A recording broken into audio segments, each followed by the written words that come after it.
Family पर शिकंजा कसता जा रहा है। मुख्तार के ससुर जमशेद रजा को ईडी का समन, बेटे और साले की गिरफ्तारी के बाद ससुर को समन भेजा गया है। ईडी ने जमशेद रजा को पूछताछ के लिए बुलाया है। जमशेद रजा का बयान इसी महीने दर्ज होगा। जमशेद रजा की कंपनी आगाज कंस्ट्रक्शन पर शिकंजा कसा गया है। ईडी ने कुछ और लोगों को भी पूछताछ के लिए बुलाया। जमशेद रजा के पार्टनर शादाब को भी ईडी की ओर से समन भेजा गया है। तो मुख्तार के परिवार पर अब शिकंजा कसता जा रहा है। अब्बास अंसारी के बाद ससुर जमशेद रजा को ईडी की ओर से समन भेजा गया है। बेटे और साले की गिरफ्तारी के बाद ससुर को समन भेजा है, जिसमें कि जमशेद रजा को पूछताछ के लिए बुलाया गया और इसी महीने केस भी जमशेद रजा का बयान भी दर्ज हो जाएगा। ये जानकारी सामने आ रही है।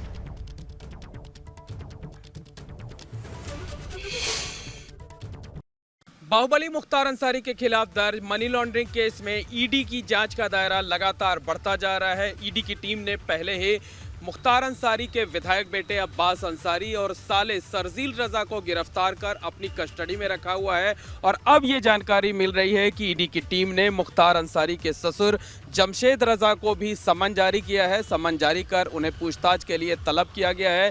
जमशेद रजा जो कि मुख्तार अंसारी के ससुर हैं, उन्हें प्रयागराज में ईडी के इसी दफ्तर में अपना बयान दर्ज कराने के लिए बुलाया गया है। उम्मीद ये जताई जा रही है कि जमशेद रजा नवंबर महीने में ही किसी दिन यहाँ पर आएंगे, आकर अपना बयान दर्ज कराएंगे। दरअसल ईडी की टीम को इस बात का शक है कि मुख्तार अंसारी के ससुर जमशेद रजा और साले सरजील रजा समेत ससुराल पक्ष के लोगों की आगाज कंस्ट्रक्शन नाम से जो कंपनी है वो मुख्तार अंसारी की ही बेनामी संपत्ति है। इसमें सिर्फ नाम के लिए ससुराल पक्ष के लोगों को जोड़ा गया है, जबकि पैसा और दिमाग मुख्तार अंसारी और उसके बेटों का ही लगा हुआ है। यही वजह है कि ईडी की टीम अब आगाज कंस्ट्रक्शन से जुड़े हुए सभी लोगों पर शिकंजा कसने की तैयारी में है।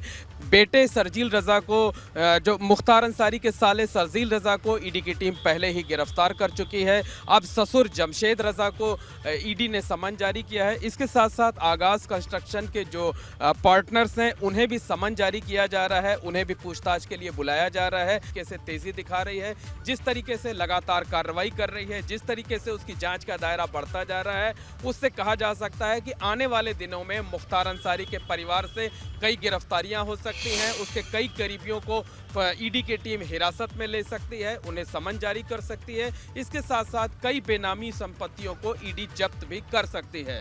कैमरामैन रोहित श्रीवास्तव के साथ मोहम्मद मोइन, एबीपी गंगा, प्रयागराज। आगे बढ़ते हैं। इसी बीच बड़ी खबर, अब्बास अंसारी के खाते से 56 लाख मिलने का दावा किया जा रहा है। ईडी की जांच में अब्बास के खाते से 56 लाख रुपए मिले हैं, ऐसा दावा किया जा रहा है। अब्बास अंसारी ने पैसों का ईदी में मिलने का दावा किया है। पूछताछ में अब्बास अंसारी ने बताया कि ईद पर परिवार के बुजुर्गों ने ईदी के रूप में ये रुपए दिए थे। अब तक की पड़ताल में अब्बास के 8 बैंक खातों में करोड़ों रुपए का संदिग्ध लेन देन सामने आया है। ईडी तमाम जो ट्रांजैक्शन है उनको खंगाल रही है। अब्बास के बैंक खातों की डिटेल्स निकाली जा रही है। 8000 पन्नों का स्टेटमेंट अब ईडी खंगाल रही है।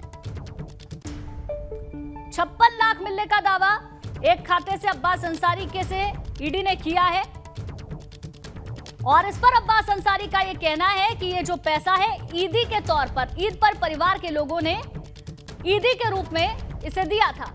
अब तक की जो पड़ताल हुई है उस पड़ताल के मुताबिक 8 बैंक खातों में करोड़ों रुपए का संदिग्ध लेन देन सामने आया है और ईडी लगातार बैंक खातों की डिटेल्स को खंगाल रही है। एक और नया खाता जिसमें कि 56 लाख की बात और उससे पहले इसी तरीके से 7 बैंक खातों की डिटेल भी ईडी निकाल चुकी है, जिसमें कि करोड़ों रुपए का संदिग्ध लेन देन सामने आया है। अब अब्बास के बैंक खातों के 8000 पन्नों का स्टेटमेंट ईडी खंगाल रही है।